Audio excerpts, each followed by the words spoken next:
Dusk dropped over the Kenyan borderland, the way a door shuts when your hand is still reaching for the handle, quick, final, and without apology. Ranger Miles' heart felt it more like weight than color. The heat that had punished the afternoon slipped away so fast it made his breath show. The scrub and thorn stretched out in every direction, endless and indifferent, the tall grass turning from gold to gray to something that didn't look like it belonged to day at all. He had planned to be back at the outpost before full dark. A simple loop, fresh tracks near the fence line, a few notes about snare wire and tire marks from a truck that shouldn't have been here, a radio check, coffee that tasted like burnt hope.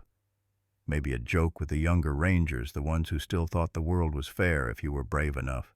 Plans don't break loudly out here. They break with a sound you almost don't register until it's already taken something from you. A sharp crack came from the east flat, mean and wrong against the evening. Miles froze for half a heartbeat, mind reaching for reason, and then another crack answered it closer, and the air suddenly felt like it had teeth. He dropped on instinct the way his body had been trained to do long before his brain finished thinking. Dust jumped near his boots. Shouts carried across the grass, voices he understood well enough to know what they wanted. Not conversation, not warning. His team scattered toward the gullies. Radios chirped and broke into frantic static.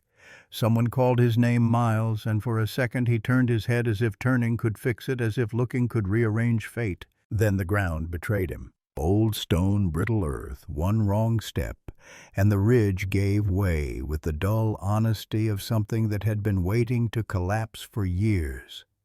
Miles felt himself drop, his stomach lifting as if it wanted to stay in the world above. He hit hard in a narrow wash choked with rock and dry roots, and pain came so bright it stole the sound from his throat. His left shoulder burned like lightning trapped under skin. His right leg was pinned under a shifted slab of stone that had rolled when he fell heavy enough to argue with anything human. His radio scraped against rock, the antenna bent at a miserable angle. Miles fumbled for the transmit switch with fingers already stiffening. He pressed it once. Nothing but hiss. He pressed it again. A weak burst answered like a voice trying to start and giving up, then dissolved back into static. Above him, the sky had become a torn ribbon between jagged edges. He could see a thin strip of fading blue already draining into night. He listened. Footsteps. Loose stones skittering. Men calling to each other up there, moving fast, moving smart. And then, almost as quickly as it began, it thinned. Voices faded into the thorn. The world quieted, the way it does after a bad decision has been made. Miles knew the pattern. Hit hard at dusk. Vanish into shadow. Leave fear behind like a footprint. He lay still and let his breathing count the seconds. He tried to pull his leg free. The rock answered with a grinding refusal, a warning that pushing harder would only buy him a worse price. So he did what old rangers do when the audience is gone and the only judge is time. He took stock. Knife, yes. First aid roll, yes, small. Sidearm, yes, but not comforting. Canteen, half. A strip of cloth enough to press to the cut at his temple where warmth kept slipping down his face and cooling in the air. He cleaned what he could by feel and told himself the sting meant he was still here. The light fell the last little bit because it always does. People imagine dusk is generous. Out here, dusk is a narrow bridge that doesn't wait for you to cross. Night arrived. Not with drama, but with certainty. The wind shifted. Daytime birds went quiet. The small sounds of the world rearranged into something older, something that lived beneath the polite surface of sunlight. Miles had spent years teaching new recruits to listen properly, not to panic at every noise, not to romanticize the dark, to understand the difference between a harmless rustle and a decision being made in the grass. Now he lay in the bottom of a broken wash, listening to the savanna's night choir rise around him. Soft pads in the distance, a brief cough in the grass, a far bark, an answer, and then faint at first, then gathering those unmistakable calls that weren't laughter, no matter how much they sounded like it. Hyenas. Miles exhaled, slow and careful, the way you breathe when you don't want the world to notice you're afraid. He tried again with the radio. "Base," he rasped, and his voice sounded like it belonged to a stranger. "This is Ranger Hart. Ambush east of the fence gate. I'm down in a wash. Injured. Radio weak." The static answered like rain on tin, and then faded to nothing. He stared up at the thin strip of sky and watched the first stars come through one by one, cold and patient. His hands began to shake. Not panic, not exactly. Just the body's old insistence that life prefers warmth. He pulled his shirt tighter and made a small shelter with his elbows trapping what heat he could.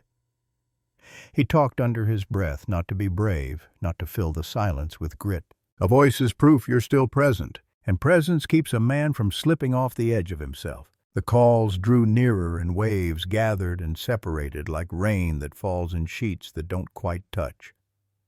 Miles pictured their movement without seeing it, one bold scout testing, circling. That cruel confidence that grows when a group thinks it has time. He reached for his sidearm, thumbed it out of habit, counted what he had left, and decided not to waste any comfort on false math. He laid it by his hip where his hand could find it in the dark without thought. The grass whispered to the west. At first it was only a change in the air, like the world had lowered its voice. The hyena calls thinned, not gone but muted the way a crowd quiets when something bigger steps into the room.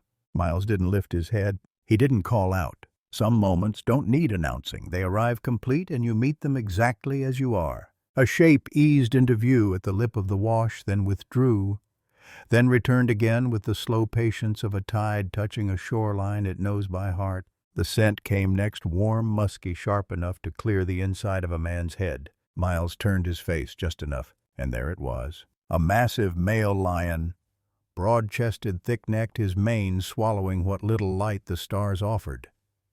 He stood in profile for a heartbeat, head low, studying the narrow cut of earth and the injured man inside it. Every story Miles had ever heard tried to shove itself into his mind at once. Predator, human, fear, end. But the lion didn't rush, didn't posture for drama. It simply watched, steady as a judge, and Miles felt with surprising clarity that he had been seen and measured and found real. The lion stepped closer. Stones ticked softly under its weight.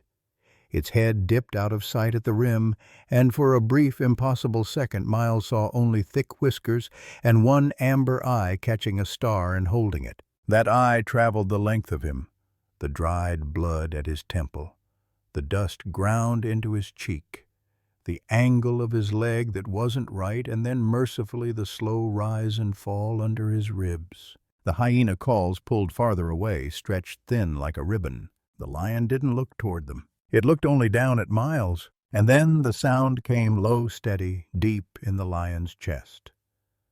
Not a threat exactly, more like a declaration in an older language. This ground is accounted for. Miles closed his eyes for the space of one breath. When he opened them again, the same amber eye waited steady, unwavering, almost certain. Then the lion's head vanished from the rim. Miles held still, expecting retreat. What he got was something else. A heavy presence settled above him at the lip of the wash, the patient grace of a cat choosing a place to rest.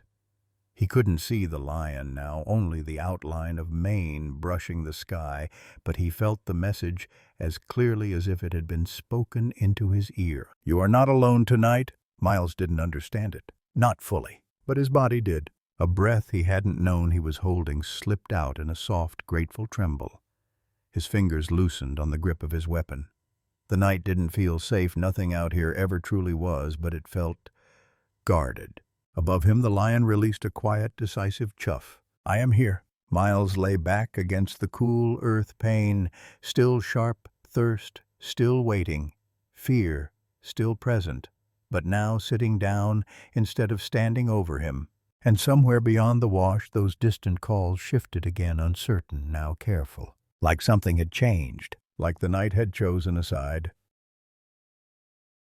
Night didn't get kinder just because a lion had chosen a place at the rim of the wash. It only got quieter in a way that made every sound matter. Miles' heart lay on his back, shoulder on fire leg, throbbing under a bandage that was more hope than medicine. The earth beneath him held the day's leftover warmth for maybe an hour, then gave it up to the sky. Cold pressed in from the stone, from the wind, from the open throat of the savanna. Above him, the lion's breathing was slow, measured, not asleep, vigilant.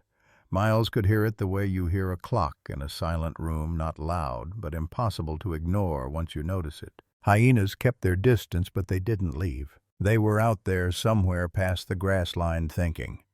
Hunger has patience when it believes it's going to win eventually. Miles had known that his entire career had lectured about it to recruits until their eyes glazed over. Now he lived in the lecture. Every few minutes, a faint laugh rippled in the dark, testing the air like a hand checking a locked door. The lion answered without showing its teeth, just a low rumble that seemed to roll through the soil itself. Not come here. More like not tonight. Miles tried the radio again because a man clings to routines when everything else is slipping. "Base," he said, and hated how thin his voice sounded. "This is Hart. I'm pinned in a wash. East sector. If anyone can hear me." Static. A tired hiss, nothing else. He lowered the radio and stared up at the strip of sky. Stars poured in crisp and cruel, like the universe had decided to show off its beauty while he bled in a ditch. He tried the old grounding trick his father taught him when he was a kid, and deer stands felt like the edge of the world. 5 things you can hear. The lion's breath. Insects faintly. Wind combing thorn branches. A hyena call distant. His own pulse a soft drum in his ears. 4 things you can feel. Grit under his palm. Blood drying at his temple. Cold climbing his ribs. Pain sharp enough to be honest. 3 things you can smell. Dust. Dry roots. That warm, musky truth of a big animal nearby. 2 things you can taste. Metal. Dryness. 1 thing you can see. The thin blade of sky, and in it a slow drift of stars. He stayed with that list until his breathing slowed. Then, without permission, memory crept in. The lion was still up there. Miles hadn't seen it clearly since it dipped out of view, but he could feel its presence like a weight that had decided to be protective instead of crushing. And as the hours crawled by, he found himself thinking about the one detail his mind had snagged earlier, like a thorn you can't stop touching. The scar on the lion's shoulder? Even in the faint starlight, it had looked pale against tawny fur. Not fresh, not old enough to be forgotten either. A ridge of healed skin that didn't belong on a creature built for perfection. Miles knew scars. He'd made some. He'd earned some. That one felt familiar. The thought sat in him until it turned into certainty. 6 months earlier, during the worst stretch of drought, Miles had been back at camp near twilight when something moved in the dust beyond the fence line. At first he thought it was a cow lost livestock wandered in, sometimes desperate and stupid. But then the shape lifted its head, and the last of the sun caught a face that didn't belong to anything tame. A lioness. She was big, but not in the sleek way healthy lions were big. This one carried pain the way a person carries a heavy bag trying to make it look manageable.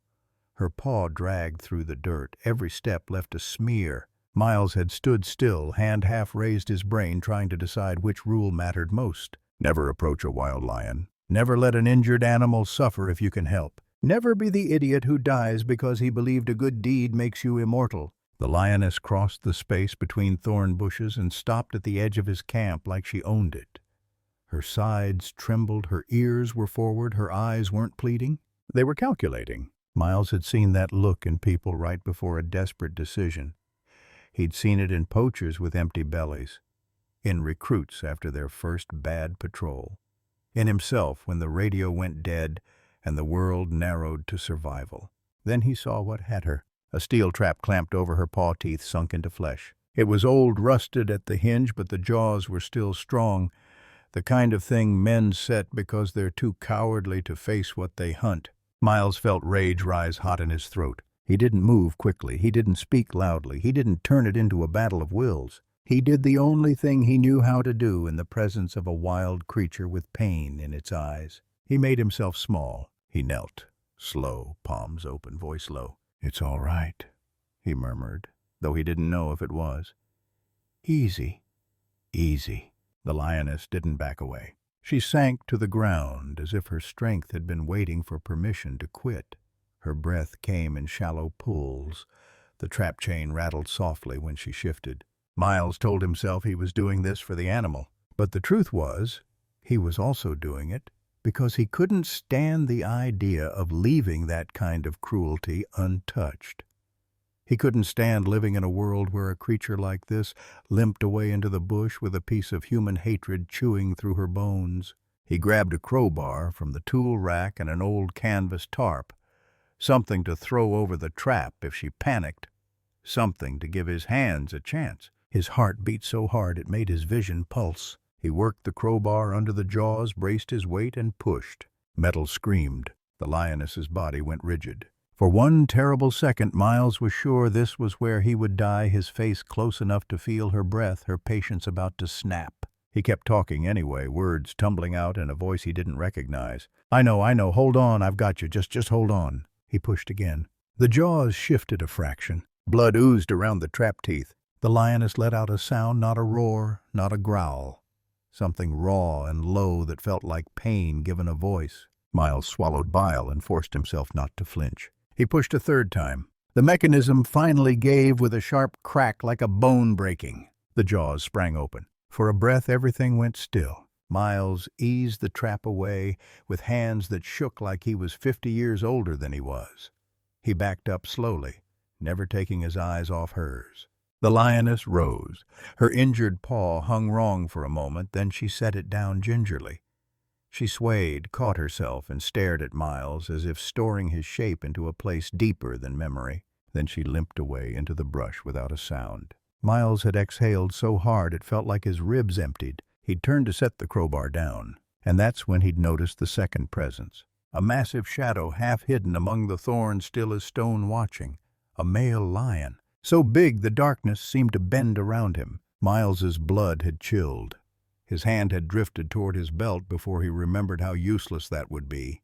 His body locked, braced for the strike that every story promised would come.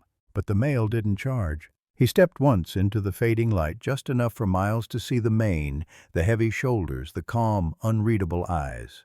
Then he turned, guiding the limping lioness away like a silent escort, like a king walking his wounded queen home. Miles had stood there long after they vanished, the open trap lying in the dust like a confession. At the outpost later, he'd told the story like a joke because men do that with fear when they want to survive it. "Guess I patched up a queen and lived to tell it." The others laughed. Someone clapped him on the back. Someone else said he was insane. Miles had smiled, but he never forgot the weight of those eyes in the dusk. And now here, broken in a wash with hyenas laughing at the edges of night. Miles listened to a lion's breath above him and felt the past click into place like a trap releasing. It was him, the male from the brush, the one who had watched, the one who had decided not to punish a human for standing too close, the one who had carried that moment like a stone in his chest. Miles shifted, wincing as pain spiked through his leg. He swallowed and spoke softly because it felt wrong not to, because the night had become too intimate for silence. "You remember," he whispered into the dark, "don't you?" For a long moment nothing changed. Then above him the lion released a low rumble, deep, steady, almost like an engine idling. Not anger, not warning, recognition. Miles felt his throat tighten in a way that had nothing to do with blood loss. He wanted to laugh at the absurdity, an injured ranger talking to a wild lion like it was an old colleague. But no laughter came, only wonder, heavy and warm. The wind shifted.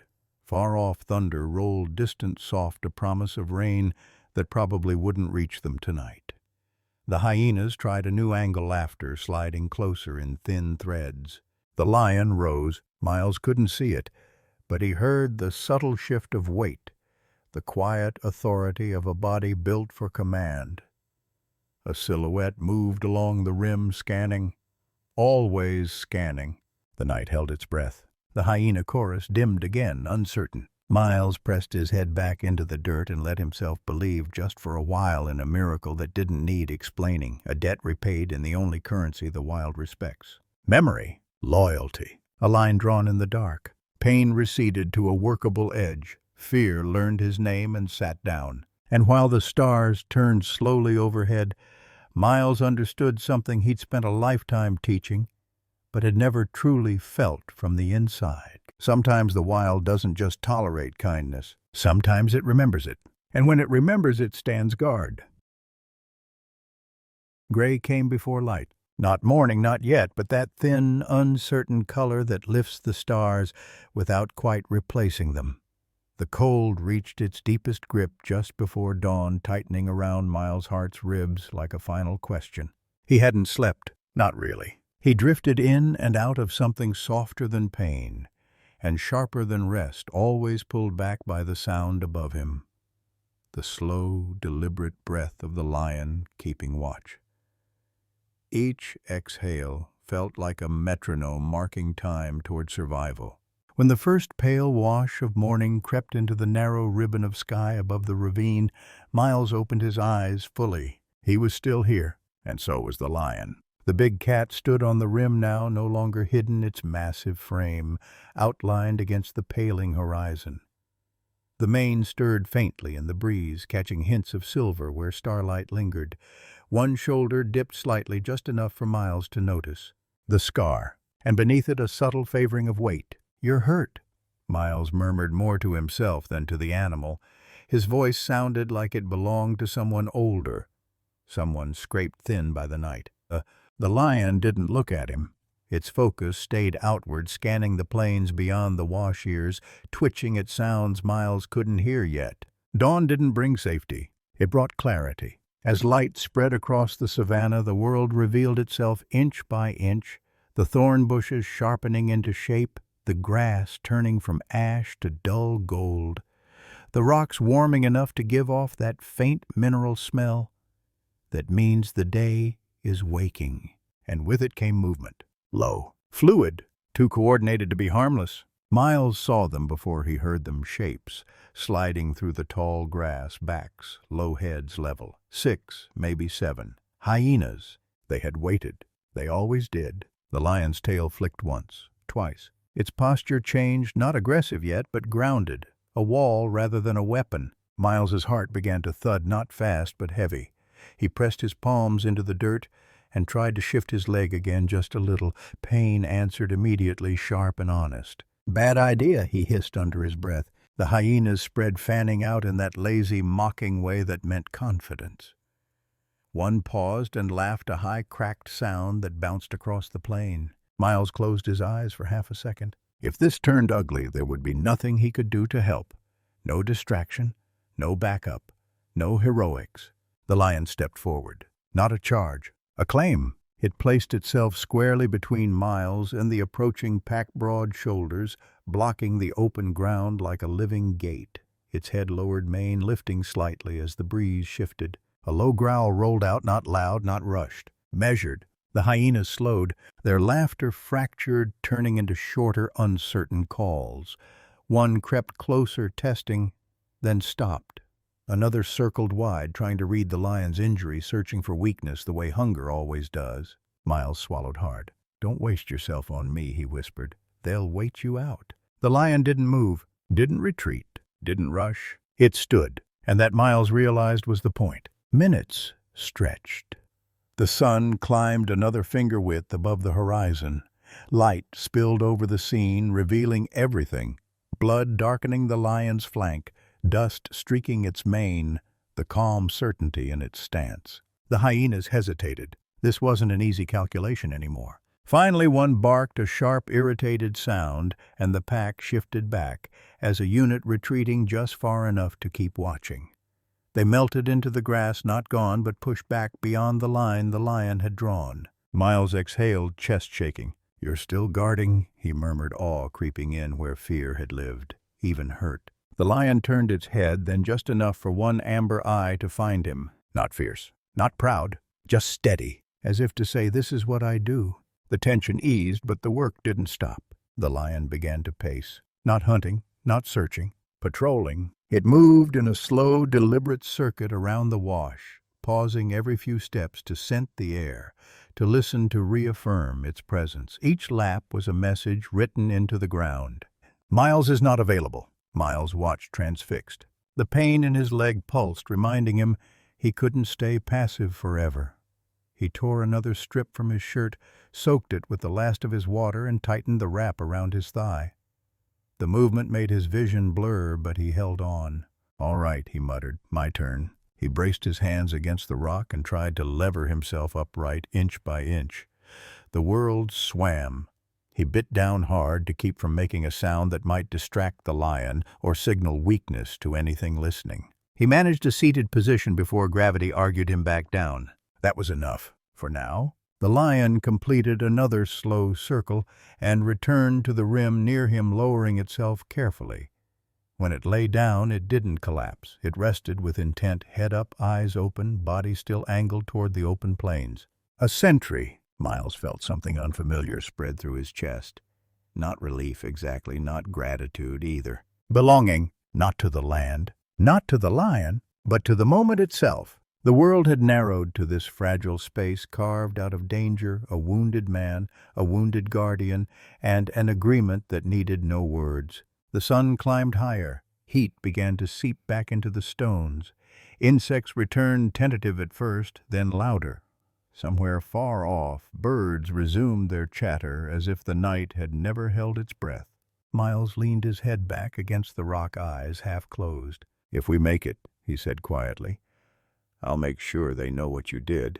The lion's tail flicked once, slow and dismissive, as if such things didn't matter. Maybe they didn't, but Miles knew they mattered to him. And as the day stretched forward with hyenas watching from a distance and the lion walking its endless circle, Miles understood something he had never written in a report or taught in training. Protection isn't always loud. Sometimes it's patient. Sometimes it limps. And sometimes it stands between you and the world, simply because once you stood between pain and something that couldn't speak for itself. By late morning, the heat returned with teeth. It rose off the earth in visible waves, turning the air into something thick and heavy, as if the savanna itself were breathing down on them. Miles' heart lay half-propped against the rock, sweat drying almost as fast as it formed. His leg throbbed in slow, punishing rhythm. His mouth felt like sandpaper. The lion still moved. That alone felt unreal. Each circuit around the wash was slower now, the pauses longer.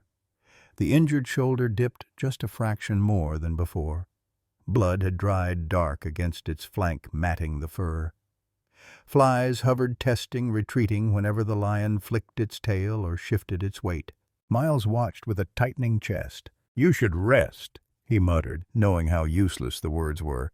"You've done enough." The lion didn't rest. It watched, and so did the hyenas. They were closer now. Daylight hadn't driven them off the way it sometimes did. Hunger had sharpened their patience. Miles could count them clearly, 7 shapes, low and lean, drifting at the edge of the grass like smoke that refused to clear. They weren't laughing anymore. That worried him more than the noise ever had. Silence meant calculation. The lion stopped pacing and faced them fully, its head lowered, mane lifting slightly as the breeze shifted. The posture wasn't aggressive. It was deliberate, economical. A fighter conserving what remained. Miles felt the shift in the air before anything moved. One hyena stepped forward, not fast, not bold, curious. It cocked its head, studying the lion's favoring leg, the dried blood. It took another step, then another, confidence growing in small increments. The lion growled, deeper than before. Not a warning this time. A boundary. The hyena stopped, but it didn't retreat. Another shape peeled off to the right, then another to the left. The pack spread instinct, guiding them into a loose arc. They were testing angles now, not nerve. Miles's heart began to pound. He pressed his palms into the dirt, forcing his body upright inch by painful inch until he was sitting. His vision narrowed at the edges, but he stayed conscious through stubbornness alone. "Hey!" he rasped, voice cracking. "Hey!" The sound carried weak human wrong in this place. The hyenas hesitated. The lion didn't turn, but its ears flicked back once, registering the noise. For half a second, Miles thought he'd made a mistake. Then the lion moved. It charged not far, not reckless, just enough to explode forward with a suddenness that shattered the hyena's formation. Dust kicked up. One hyena yelped and stumbled back as the lion's weight slammed into the space it had occupied. The rest scattered instinctively, snapping and darting, but none committed fully. Yet. The lion pulled up short, chest heaving, and limped back toward the wash, reclaiming its position between Miles and the open plain. Miles's breath came in shallow pulls. "That was enough," he whispered. "You hear me? That was enough." The lion didn't answer. It stood sides, working eyes locked on the grass. The hyenas regrouped. This time they didn't spread wide. They rushed, three at once, low and fast. The lion pivoted with a speed that didn't match its injuries, striking with controlled power. One hyena went down in a tumble of dust and sound. Another veered away at the last second. The third snapped at the lion's flank and caught fur, but not flesh. The lion roared. Not the thunderous sound of dominance Miles had heard in documentaries, but something rawer, older. A roar that came from pain and refusal rather than pride. It worked. The pack broke formation again, retreating just beyond reach, circling wider now. They laughed not mockingly, but nervously. Miles felt sick. He knew this pattern too well. They would keep coming back, probing, waiting for fatigue to tip the scales. Numbers always believed they could outlast strength. He grabbed the nearest stone he could reach and hurled it with everything his shoulder would allow. It didn't hit anything useful, but it clattered loudly across rock. The sound mattered. The lion used the moment. It surged forward again, forcing the pack back another few yards. One hyena limped now. Another held its head low, shaken. The leader, big-scarred, stared hard at the lion, reassessing. The sun beat down. The lion returned to its place and stood there, chest rising and falling, like a bellows that had worked too long. Blood seeped anew along its side. Miles felt a tight, burning pressure behind his eyes. "You don't have to die for me," he said hoarsely. "I won't let that be the story." He fumbled with his field kit, hands shaking, and tore the last clean strip from his shirt. There was no water left. But he pressed the cloth into damp earth and waited until it darkened, then crawled, dragging his useless leg closer to the lion. Every instinct screamed at him to stop. He didn't. "Easy," he whispered. "I'm not your enemy." The lion turned its head slowly. For a long moment nothing happened. Then it held still. Miles pressed the damp cloth gently against the lion's wounded flank. The muscle tightened under his hand, a low rumble vibrating through its chest. Not anger, not warning. Endurance. "That's all I've got," Miles murmured. "I know it's not much." The hyenas watched confused now. The sight of a human touching a lion broke whatever story they'd been telling themselves. After a long, charged minute, the leader barked sharply. The pack pulled back, melting into the grass. Not gone, but not crossing the line. The lion lowered itself carefully to the ground, sitting instead of lying flat, conserving strength. Its breathing steadied, though each breath still carried effort. Miles slumped back against the rock, shaking with exhaustion. "You're insane," he whispered, half laughing, half sobbing. "But you kept your word." The lion flicked its tail, once slow and dismissive. The heat stretched the hours thin. Vultures traced distant circles overhead, curious but patient. Miles dozed in brief, shallow intervals, waking each time the lion shifted or a sound changed pitch. When afternoon finally softened toward evening, the hyenas were still there, but farther now. Watching. Remembering. The lion remained upright, a living barrier etched into the landscape. Miles looked at it, bloodied, limping, unyielding, and felt something settle deep in his chest. This wasn't instinct anymore. This was a choice. And choices, Miles knew, were what stories were built from. The second night came faster than Miles expected. One moment the plains were washed in tired gold, the sun sagging toward the horizon like it had lost the will to argue. The next the light thinned, cooled, and slipped away, leaving silver and shadow in its place. The wind fell almost completely still, and the sudden quiet pressed down hard enough to make the skin prickle. Miles felt it in his bones. This night would not be like the first. His canteen was empty now. His mouth burned. Every breath scraped his ribs. He shifted against the rock and winced, then stopped moving altogether, conserving what little strength he had left. His leg throbbed in a dull, relentless rhythm, the kind that doesn't spike anymore because it no longer needs to. Across the open ground, the lion stood on a low rise silhouetted against the last smear of dusk. Its mane stirred faintly. Every few minutes it turned its head, scanning, listening, guarding. It hadn't left. Not once. Miles swallowed. "You could go?" he whispered into the fading light. "No one would blame you." The lion didn't even look back. Darkness gathered in layers. Insects grew louder, then quieter again, as if they too were uncertain. The stars came out sharp and cold. Somewhere far off, thunder murmured, distant and useless. Then the laughter came back, soft at first, a single note carried on the wind like a bad memory. Then another. Then a chorus spreading through the tall grass until it surrounded the clearing in uneven waves. Hyenas, closer than before. Miles closed his eyes for a brief second and let the fear pass through him instead of fighting it. He had learned that trick years ago. Panic only steals time you don't have. When he opened his eyes, the lion had moved. It stood between him and the sound now, body low, head forward, tail stiff. Not pacing, not posturing. Waiting. The laughter shifted, tightening into something sharper. Shapes moved in the half-light, eyes catching starlight like dull coins. Miles counted quickly. 6, maybe 7. They were bold tonight. They could smell blood, his and the lion's both. They could smell exhaustion.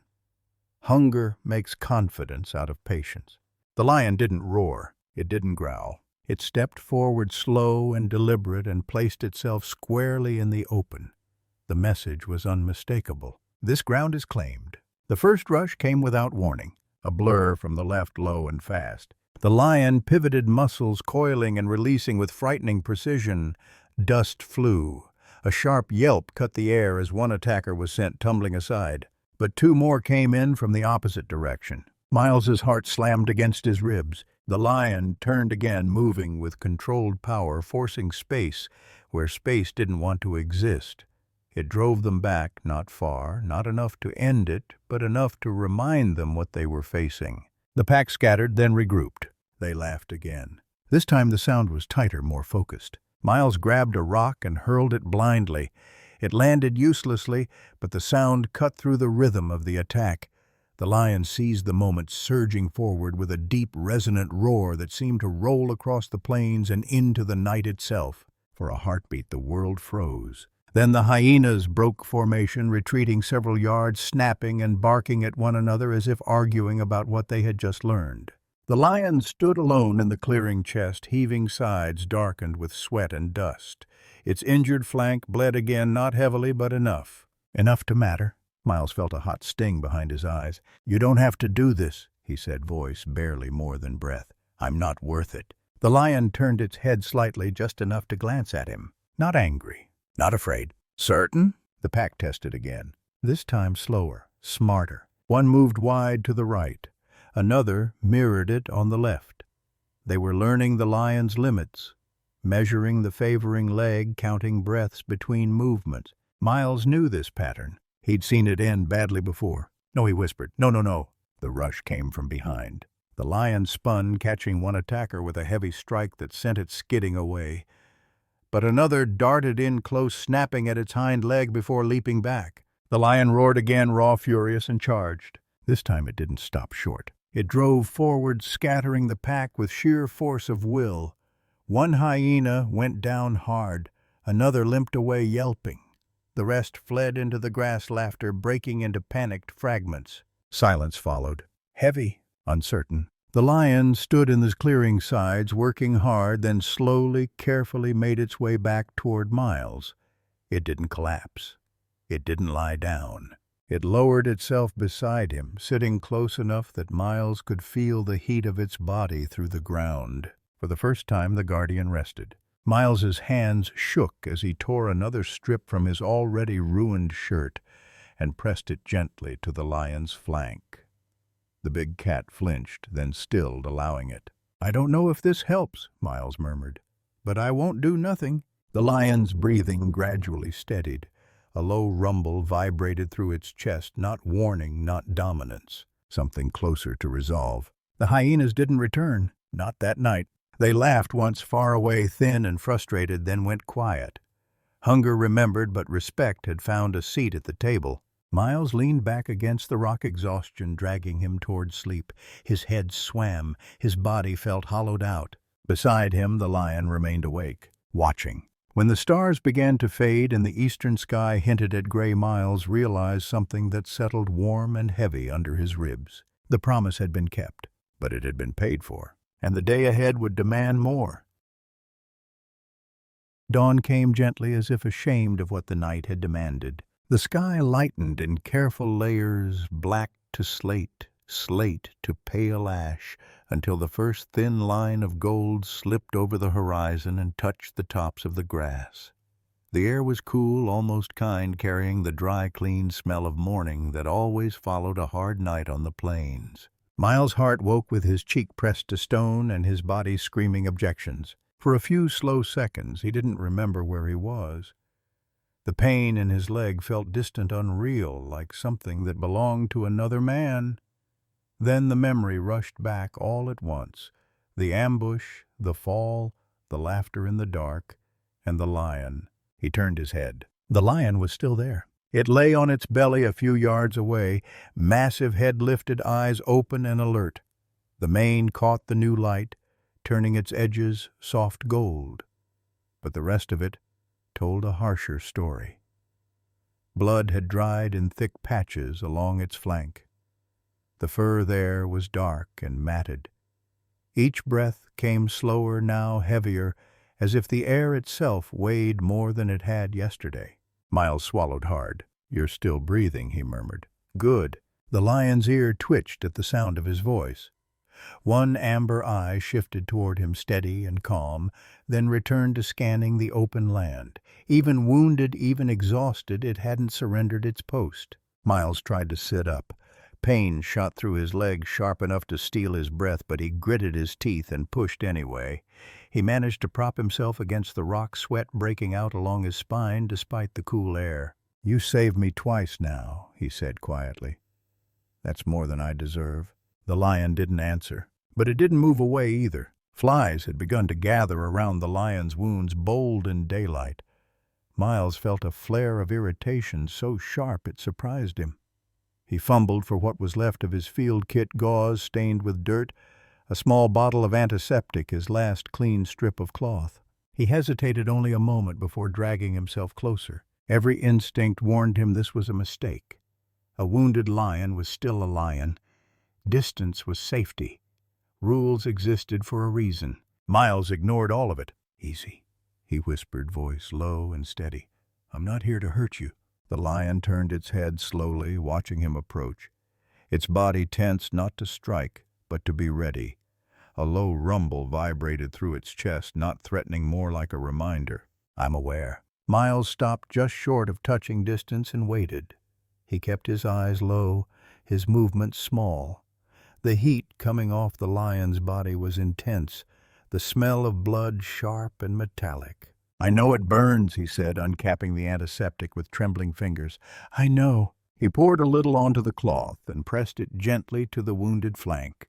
The lion flinched. A growl rolled out, deep, restrained, edged with pain. Miles froze instantly. Okay, I'm stopping." The lion's muscles eased a fraction. Miles tried again, slower this time, letting the cloth rest without pressure. The lion's breathing steadied. It didn't pull away. So Miles worked. He cleaned the wound as best he could, wiping away dried blood and dust, exposing torn but shallow flesh beneath. It wasn't fatal, Miles knew enough to see that, but infection would finish what the hyenas hadn't if it went untreated. He tore the last of his sleeve and pressed it into place as a crude bandage, securing it with a knot that felt insultingly small against such a massive body. "There," he whispered, "that's all I've got." The lion exhaled slowly, a long breath that sounded almost like relief. Miles leaned back, shaking, his strength spent.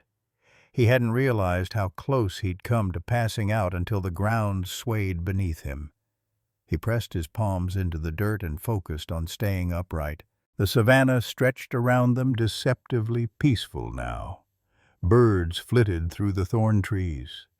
Somewhere far off, an antelope snorted and ran, startled by something Miles never saw. Then the lion shifted. It rose slowly, stiffly, favoring its injured side. Miles tensed, unsure if he'd done something wrong.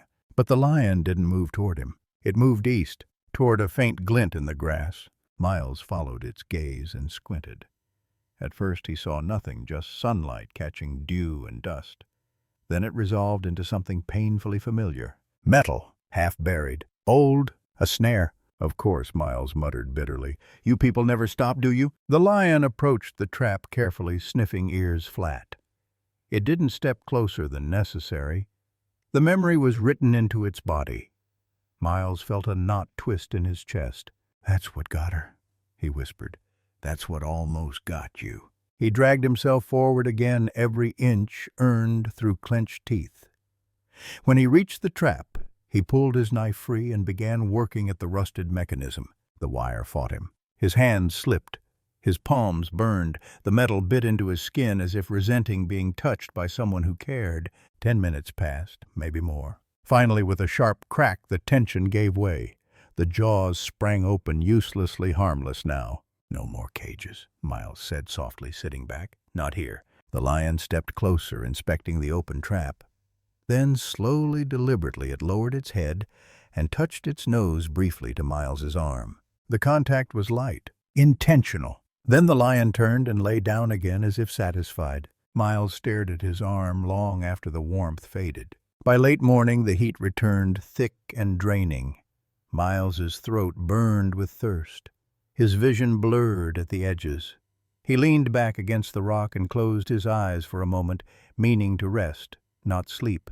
A smell reached him. Faint. Wrong. Smoke. His eyes snapped open. The lion's head lifted at the same time, ears, sharp body tensing. It rose unsteadily to its feet and stared toward the north. Miles followed its gaze. Far off beyond the shimmer of heat, something moved that wasn't grass and wasn't animal. Straight lines. Metal. Human. Help or trouble? The lion stood between Miles and that distant shape without hesitation, wounded but unyielding. Miles felt a strange, fierce gratitude swell in his chest. Easy, he murmured. If they're coming, we might finally be done fighting. The lion didn't relax. Not yet. Some debts Miles knew now weren't settled until the end was certain, and the wild was still watching. The smell of smoke grew stronger as the day wore on. Not thick, not urgent, just enough to tell Miles' heart that humans were somewhere out there moving, breathing, changing the shape of the land without meaning to. The kind of smoke that came from cooking fires or idling engines. Civilization's faint fingerprint on a place that didn't belong to it. Miles leaned back against the rock, eyes narrowed against the glare. His vision swam when he tried to focus too hard. Dehydration pulled at him like a slow tide. You smell that, he murmured. The lion stood rigid beside him, body angled toward the north. Its mane stirred faintly, but the rest of it was carved from tension. The bandage on its flank had darkened again, bleeding through, yet it didn't shift its weight away from the open plain. It didn't trust the smoke. Miles understood that instinct. Too many times men arrived meaning one thing and delivered another. The afternoon stretched thin. Heat pressed down until the air felt like it might crack. Vultures drifted higher overhead now, no longer cautious, their patience sharpened by the sight of wounds and stillness. They stayed far enough away to avoid the lion's notice, but close enough to remind Miles how quickly the world reclaims what falters. Then the hyenas returned, not all at once. One shape first slipping through the grass like a thought that wouldn't leave, then another, then the rest forming a loose crescent at the edge of sight. 6 again. Maybe the same ones, maybe not. They stopped farther out this time, their posture different. No laughter yet, just quiet observation. They could smell change in the air, blood exhaustion, and now something else. Choice! The lion noticed them instantly. Its tail flicked once. The low rumble began again in its chest, softer than before, but constant.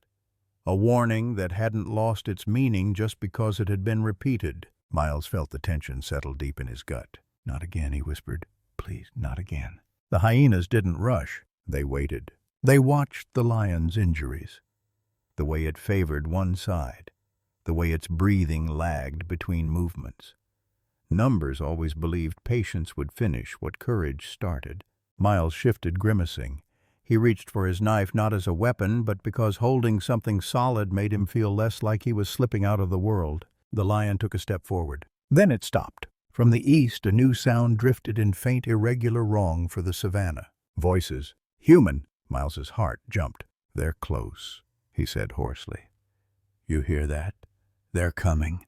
The lion did hear it, and for the first time since the night before it hesitated. Its head turned not fully, just enough toward the distant voices, toward the direction its kind had gone at dawn, toward where instinct told it safety, family, and survival waited.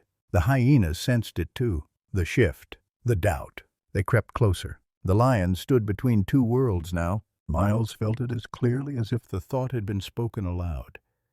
Stay and risk everything, or leave and let the rules of the wild reclaim what they always claimed. Miles swallowed. This isn't your fight anymore, he said softly. You've done enough. You don't owe me anything.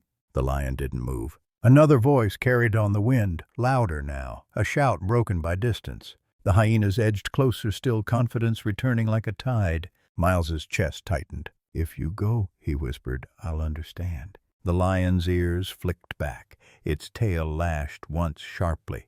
It looked at the hyenas again, measuring, then it turned its head toward Miles. They locked eyes. In that moment, Miles saw no wildness in the lion's gaze, no cruelty, no hunger, only decision. The lion roared, not loud, not long, a single powerful declaration that rolled across the plains and stopped the hyenas cold.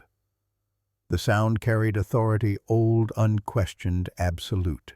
This ends here. The lion charged. It didn't chase deep. It didn't waste energy. It struck with precision, forcing the pack back in a tight burst of motion and sound. One hyena stumbled, another yelped, the rest scattered into the grass, retreating fast, fear finally outweighing hunger. Silence followed. Heavy, complete. The lion stopped and stood there for a breath, sides heaving, blood dark against its fur. Then slowly it turned away from the open plain and walked toward the east, toward its family. Miles's throat closed. You're going, he murmured. The lion paused. It looked back once, just once. The afternoon sun caught its mane, setting it briefly on fire, and Miles felt the weight of everything they had shared settle into that single glance. Not goodbye, not gratitude, recognition. Then the lion turned and disappeared into the tall grass, swallowed whole by the land it belonged to. Miles sagged against the rock, shaking, tears cutting clean lines through the dust on his face. Thank you, he whispered to no one. Moments later, the voices grew clearer. Boots crunched through grass. A shape broke free of the horizon, then another. Rangers! Miles laughed weakly, the sound breaking apart in his chest. When hands finally reached him, real human hands, he let himself go limp. The fight finally done. As they lifted him, as water touched his lips, as relief washed over him in waves, Miles turned his head one last time toward the open plains. The grass moved gently in the wind. Nothing more, but he knew. Some promises don't follow you home. They stay in the wild, walking on 4 silent paws, remembered by the land itself. Miles' heart woke to white. Not the honest white of clouds or sun-bleached bone, but the manufactured kind, walls, scrubbed clean sheets, pulled tight light filtered through glass that didn't belong to the sky. For a moment, he couldn't place himself. His body felt heavy, distant, as if it had been left somewhere else, and only the memory of it had arrived. Then pain returned, controlled, measured, the kind that means you're alive and someone is keeping count. A soft beep marked time beside his bed. The air smelled faintly of antiseptic and something bitter that reminded him of burned coffee. He turned his head slowly and saw the city beyond the window traffic, inching along far below, small and impatient, entirely unaware of how close the world had come to losing him. Nairobi. A nurse noticed his movement and crossed the room with practiced calm. Easy, she said gently. You've been drifting in and out. You're safe now. Safe. The word felt strange. How long? Miles rasped. 2 days, she replied. Dehydration, a fractured leg concussion, blood loss. You were stubbornly close to worse.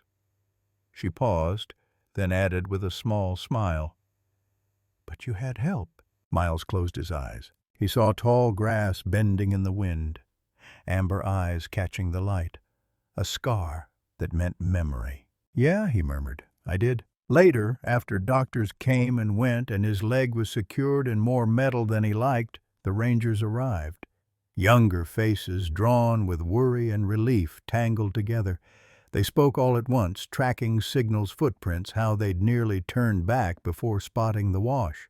"We found tracks," one of them said carefully. "Big ones, right up to where you were." Miles nodded. "Did you see it?" he asked. They exchanged glances. No, another ranger said, but the signs were unusual. Miles smiled faintly. That night, when the ward grew quiet and the city's noise softened into a distant hum, Miles reached for the small notebook someone had set on his bedside table. The cover was worn edges bent from years in a pocket that had never quite closed. He didn't write a report. Reports were for facts measured in distance and time. This was something else. He wrote slowly, hand stiff, each word deliberate. "The wild remembers, not faces, not names, but moments." He paused, listening to the rain begin outside, soft against the glass. Kindness doesn't vanish out there, it waits. When he closed the notebook, a strange calm settled over him. A week later, against advice, he pretended not to hear Miles return to the reserve. He walked slower now, leaning on a stick, his legs still arguing with every step. But the land looked the same, endless, breathing patient. He followed a familiar path until he reached the old acacia tree overlooking the wash. The ground had erased most of what had happened. Wind and time were efficient that way. Only faint impressions remained, half-remembered paw marks, a flattened patch of grass. Miles knelt with care and pressed his palm to the soil. From his pack he took a small wooden marker he'd carved during long, restless nights. He set it at the base of the tree, pushing it into the earth until it held. The words were simple. Here trust stood its ground. Miles sat there for a long while, listening to the wind move through the grass. Somewhere far off, a deep sound rolled across the plains, too distant to be certain, too familiar to ignore. He smiled. Some stories don't end where people expect them to. Some don't end at all. They keep walking quiet and unseen, carried by those who remember. Miles' heart returned to the plains as a different man. Not because the land had changed, it hadn't, but because he had learned how to walk through it without believing he owned it. His leg healed slowly. The fracture knitted together in its own stubborn time, leaving him with a slight limp and a constant reminder that the body keeps receipts even when the mind wants to move on. The doctors called it progress. Miles called it humility. He didn't resume patrols right away. Instead, he watched. From the porch of the outpost, from the shade of thorn trees, from the quiet places where maps ended and listening began. He listened to the younger rangers talk about tracks and fences and incursions. He listened to the land talk back in wind and birds, and the long pauses between sounds. And sometimes, just sometimes, he listened for something deeper. The story traveled faster than he expected. Not the full story. Not the kind that would cheapen itself by chasing drama. But fragments, whispers passed between rangers, notes scribbled in field logs, a careful mention during training briefings. A wounded ranger survived 2 nights in a wash. There were lion tracks. Hyenas kept their distance. No one embellished it too much. No one dared. The wild doesn't like exaggeration, and the men and women who worked it knew better than to dress truth up in borrowed feathers. Still, the younger rangers asked questions. "Sir," one of them said one evening as the sun bled out behind the plains, "do you really think the lions stayed because you helped one of them before?" Miles didn't answer right away. He stared at the horizon, at the way the light stretched and thinned, remembering how easily dusk can close when you're still reaching for the handle. "I think," he said slowly, "that the wild doesn't forget what we show it, good or bad." They waited. And I think he added that sometimes it answers in ways we don't expect. Training changed after that. Not the rules, those stayed firm, but the emphasis. Miles stopped talking about dominance and started talking about restraint. He taught them how to read silence, how to understand when not moving was the strongest move available. He told them stories not about bravery, but about mercy. Not about winning, but about standing long enough for something else to decide not to break. Predators aren't villains, he said once, tapping the map wall where grease pencil circles marked living territories. They're guardians of balance. You cross that balance and the land answers. Someone asked him what that made rangers. Miles smiled faintly. Borrowers, he said, on good days. Months passed. The seasons shifted. The grass grew tall, then brittle. Rain came late and left early. Life went on the way it always had, indifferent, resilient, unforgiving. Miles never saw the lion again. Not clearly, but sometimes while checking a boundary or resting in the shade, he'd find tracks that made his chest tighten. Big, confident, scarred ground where a heavy body had rested. Once he found a place near the old wash where the grass lay flattened in a wide circle as if something had stood there for a long time watching. He didn't follow the tracks. Some meetings are meant to remain complete. The younger rangers started using a word they hadn't before. Guardian. They used it carefully. Not as a title, not as a boast, but as a responsibility. The land wasn't theirs to save or conquer. It was theirs to stand beside, to protect without demanding thanks. One evening, as the sun dipped low and the plains glowed with that brief, aching beauty that only exists for minutes, Miles sat alone with his notebook. He wrote one last entry. Being a guardian doesn't mean you're stronger than the wild. It means you remember when to step aside and when to stand still. He closed the book and let the wind turn the pages back on itself. Far away, something moved through the grass. Miles didn't look for it. He didn't need to. He had learned what truly survives after rescue. Not the story, not the scars, not even the memory of fear. What survives is the choice. To protect without possession. To act without claiming credit. To leave a place better than you found it and then let it forget you. Somewhere beyond sight, beneath the same wide sky, a guardian still walked the plains. And this time Miles knew exactly what that meant. The savanna never said goodbye. It simply carried on. Morning after morning, the land woke the same way it always had. Wind combing the grass. Birds stitching sound into the silence, light spreading carefully as if testing whether it was welcome. Life moved forward without ceremony, without applause, without asking who had suffered or survived beneath the stars. Miles' heart learned to appreciate that. He sat on the porch of the outpost one evening, a chipped enamel mug warming his hands.